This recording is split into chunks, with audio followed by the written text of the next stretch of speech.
आज हमारे साथ बात करने के लिए उत्तर प्रदेश की माध्यमिक शिक्षा राज्य मंत्री गुलाब देवी जी मौजूद हैं। आइए उनसे बात करते हैं। गुलाब देवी जी, 19 तारीख को पीएम का प्रोग्राम है, उसके लिए क्या-क्या तैयारियां हो रही हैं? माननीय प्रधानमंत्री जी 19 तारीख के लिए आ रहे हैं। उनके लिए व्यापक स्तर पर तैयारी हो रही है। हमारे माननीय मुख्यमंत्री जी भी आए थे, जिन्होंने तैयारियों का पूरा जायजा लिया जी। और संतुष्ट होके गए हैं। हुँ। इस प्रकार का कार्यक्रम होगा जो ऐतिहासिक होगा, हुँ। क्योंकि सभी लोगों में, चाहे वो हिंदू हो चाहे मुसलमान हो, सभी में उनके माननीय प्रधानमंत्री जी के आने से बहुत बड़ा उत्साह है, बहुत बड़ी उमंग है और बहुत बड़ी खुशी है। संभल एक पिछड़ा हुआ जिला माना जाता है। यहाँ शिक्षा के विकास के लिए बहुत ज़्यादा काम नहीं हुआ है। आप शिक्षा मंत्री हैं, क्या-क्या काम आपने ऐसा किया है कि संभल का विकास हो पाए शिक्षा के क्षेत्र में?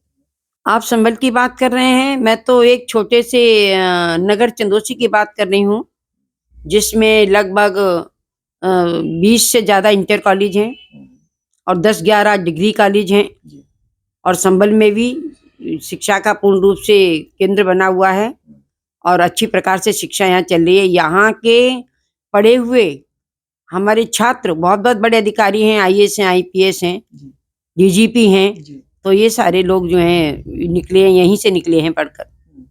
अगर पिछले 20 साल की बात करें तो सिर्फ एक बार यहाँ बीजेपी की सीट निकली है एमपी की और कई बार यहाँ समाजवादी पार्टी जीती है। तो इस बार क्या माने कि सीट बीजेपी निकाल पाएगी?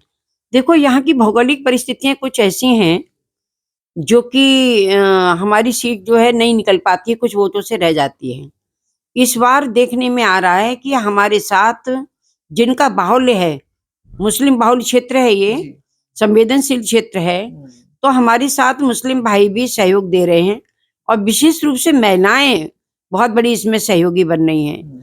हमने जब महिलाओं से पूछा कि भाई आप मोदी जी को ही क्यों पसंद करती हैं, तो उन्होंने कहा हमारे परिवार चल रहे हैं, हमें उन्होंने आवास दिया है, हमें उन्होंने गैस के कनेक्शन दिए हैं और हमारे लिए जो है किसान सम्मान निधि मिल रही है, हमारे घर में शौचालय बनाए हैं और सबसे बड़ा काम किया है उन्होंने कि हमारे बच्चों का पेट भरा जा रहा है, उनके लिए पूर्ण रूप से अनाज मिल रहा है।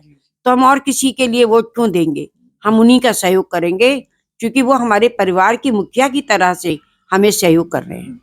संभल एक मुस्लिम बहुल्य क्षेत्र है जैसे आपने कहा और यहाँ पे मुस्लिम महिलाएं भी बहुत है। आपको लगता है कि मुस्लिम महिलाएं बीजेपी को वोट करेंगी? जी, मुस्लिम महिलाएं जो हैं वो बीजेपी के लिए वोट करेंगी, क्योंकि वो उन्होंने एक ऐसे बंधन से छुटकारा पाया है जो 3 तलाक वाला था। उससे महिलाएं आत्म रूप से संतुष्ट हैं और वो स्वतंत्र अपने के लिए महसूस कर रही हैं कि एक बहुत बड़ा जो अत्याचार दुराचार हमारे साथ होता था उससे हम बच गए।